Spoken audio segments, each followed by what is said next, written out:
Bueno, ¿cómo andan? Ahí continuamos con, ya hicimos la presentación en el video anterior y ahora en esta unidad justamente ya intrometiéndonos en los elementos microeconómicos 2, es el complemento de lo que vimos en la clase anterior justamente y nos va a dar herramientas claves para entender cómo funcionan los mercados, cómo toman decisiones las personas y las empresas y cómo las políticas públicas pueden influir en todo esto. En sí, piensen cómo vamos llenando esa famosa caja de herramientas que mencionamos antes, porque ahora estas herramientas que le vamos a generar en esta clase y obviamente en todo lo que dice el programa en esta unidad, van a ser muy útiles para especificar mucho más y analizar las situaciones concretas de lo que es una economía. Aquí vamos ya introduciéndonos en la unidad 4, explicando de forma sencilla, como siempre me gusta a mí en esta interacción virtual, para que ustedes puedan cazar al vuelo con mucho más facilidad diferentes terminologías de lo que estamos hablando en esta introducción a la economía. Bueno, vamos a la unidad 4, las herramientas para entender los mercados, las decisiones y las intervenciones. Esta unidad se va a enfocar justamente en cómo analizar mercados específicos, las decisiones que se toman en ellos y las consecuencias de la intervención del gobierno. Cuando en el primer punto ahí hablamos que era la demanda de mercado. ¿Qué es la demanda de mercado? Ya vimos que la demanda individual es la cantidad de un bien que una persona está dispuesto a comprar a diferentes precios. Eso lo vimos con mucha presencia en la clase anterior. Por lo tanto, si hablamos de la demanda individual, la demanda de mercado es simplemente la suma de las demandas individuales de todos los compradores en ese mercado. Un ejemplo cotidiano, concreto, no tomen en cuenta los valores que voy dando, pero sí que sea una guía. Si el kilo de pan nosotros lo compramos 500 pesos eh, y compramos un kilo y mi vecino compra 2 kilos y así todo el barrio, la demanda total de pan en el barrio a ese precio es la suma de la compra de cada uno de los vecinos que fuimos a comprar a esa panadería. En el caso de la ley de la demanda sigue valiendo la regla general. Si el precio de un bien sube, la cantidad demandada de ese bien tiende a bajar y viceversa, justamente si se da lo opuesto. Y si todo lo demás no cambia, justamente en el status quo de esas mismas variables. Piensen en cuando sube mucho el precio de la carne, la gente tiende a comprar menos carne y quizás más pollo cerdo porque lo busca como sustituto. En cambio, cuando baja el precio de la carne, posiblemente se junten mucho más a comer un asado con amigos o coman justamente coman carne vacuna porque justamente es más atractivo consumirlo. Ese es el primer punto que ahí detallamos muy fácilmente lo que es la demanda de mercado. Y obviamente lo de la ley de la demanda que claramente es una regla general. Si nosotros vamos al punto disculpen ahí que voy viendo para no comerme ningún tema del programa, la elasticidad precio, ingreso y cruzada. ¿Qué mide la elasticidad? Ese término que por ahí alguna vez lo escuchamos, creo que en las clases anteriores hemos hablado un poquitito, es un concepto fundamental que mide la sensibilidad o respuesta de la cantidad demandada u ofrecida ante cambios en otras variables como el precio, el ingreso o el precio de otro bien, sustituto y demás. Es clave para ir más allá. Si sube el precio, la demanda baja y preguntar cuánto baja. Creo que justamente a partir de esta introducción que estamos haciendo nosotros vamos a entender lo que es la elasticidad y sus variables. La elasticidad precio de la demanda nos va a medir cuánto cambia la cantidad demandada de un bien si cambia su precio en una determinada cantidad.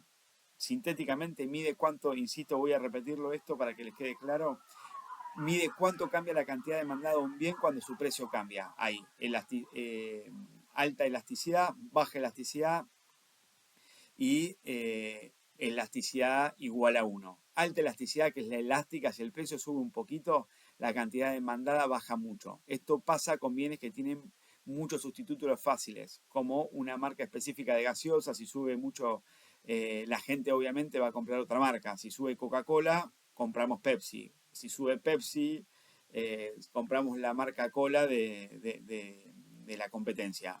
O también sucede con un ejemplo claro con bienes de lujo. Gráficamente la curva es más achatada. Esto lo van a ver ustedes también en el libro. Y después, una baja elasticidad, que es totalmente lo opuesto, que es la baja elasticidad, es totalmente inelástica. Si el precio sube un poquito, la cantidad demandada baja muy poco. Esto pasa con bienes básicos o necesarios que no tienen buenos sustitutos, como la sal, uno va al supermercado, puede ver algunas marcas, pero los precios son muy similares porque es un mismo bien. Y en el corto plazo se le puede, si nosotros tenemos que dar otro ejemplo que no sea por ahí justamente algo que encontramos en el supermercado, puede ser la nafta. Para muchos que la necesitan para trabajar, de por sí puede aumentar o bajar la nafta, vamos a maldecir si está aumentando, vamos a ponernos contentos y nos va a gratificar un poco cuando vamos a cargar nafta, pero el auto lo tenemos que usar igual seguramente.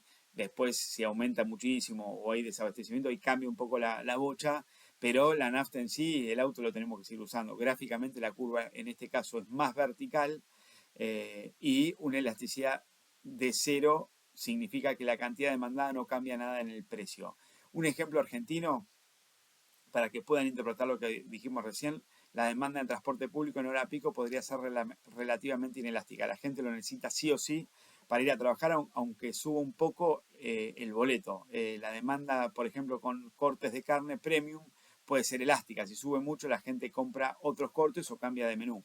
Ese es un ejemplo claro que les puedo dar. Después está la elasticidad de ingreso de la demanda. Mide cuánto cambia la cantidad demandada de un bien cuando cambie el ingreso de los consumidores. En sí, esto nos va a ayudar a clasificar bienes. En sí, en este caso serían bienes normales. La cantidad sube si sube el ingreso o inferiores cuando la demanda baja si sube el precio o el ingreso, disculpen, como quizás el pan, si es más ingreso, se come más carne o pasta, ¿se entiende? Esto es parece un trabalengua, como siempre decimos, pero cuando lo volvemos a escuchar lo vamos a interpretar mejor. A ver, lo voy a decir nuevamente porque por ahí no me quedó ni claro a mí en el sentido de cómo se los dije y creo que puede estar mejor en sí. Nos ayuda a clasificar los bienes si es normales o inferiores. Si es normales, la demanda sube si sube el ingreso y los inferiores, la demanda baja si sube el ingreso. Espero que les quede claro en ese sentido. Después está la elasticidad precio cruzado de la demanda, mide cuánto cambia la cantidad demandada de un bien cuando cambia el precio de otro bien. En sí, esto nos ayuda a clasificar la relación entre los bienes que pueden ser sustitutos.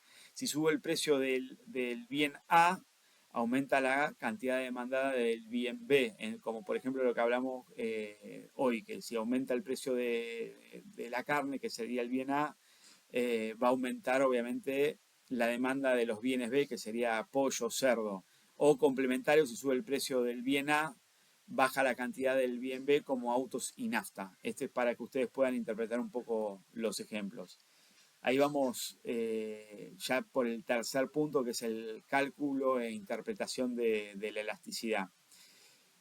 Ahí vamos a ver justamente el cálculo, la interpretación y la importancia. Lo voy a hacer muy resumido, insisto, esta es una clase por ahí con muchos conceptos que les estoy tirando y la bocha les va a quedar pasada de vueltas, pero en sí trato de ser sintético, simple y después obviamente hacemos una pequeña desgrabación de la clase como siempre les paso para que ustedes también puedan tenerlo más a la vista y después obviamente complementarlo con la lectura de la lectura recomendada en el programa.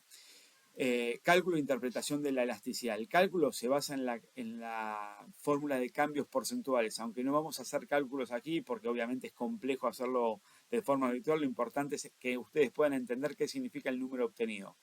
Interpretación. Si el número es mayor que 1 en valores absolutos, es elástica. Si es menor que 1, es inelástica. Y si es igual a 1, es unitaria. Ahí estoy diciendo algo que por ahí es muy simple, pero a ustedes seguramente les va a servir muchísimo lo que viene y es una famosa pregunta de examen. Eso ténganlo en cuenta porque si ustedes entienden esto que es tan simple van a entender obviamente lo que estamos hablando y lo que es la elasticidad. En sí, la importancia, en este caso, si nosotros lo llevamos para un productor, entender la elasticidad le dice si le conviene subir o bajar el precio para aumentar sus ingresos. Para el gobierno, en este caso van a ser ustedes como gestores públicos, entender la elasticidad es vital para predecir el efecto de impuestos. ¿Qué suben precios?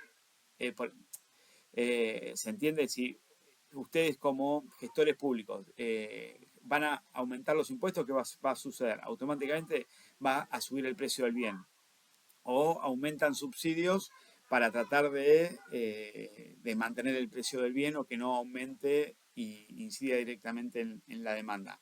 ¿Y cómo afectará justamente si hay una crisis económica que baja el ingreso de las personas a la demanda de diferentes bienes?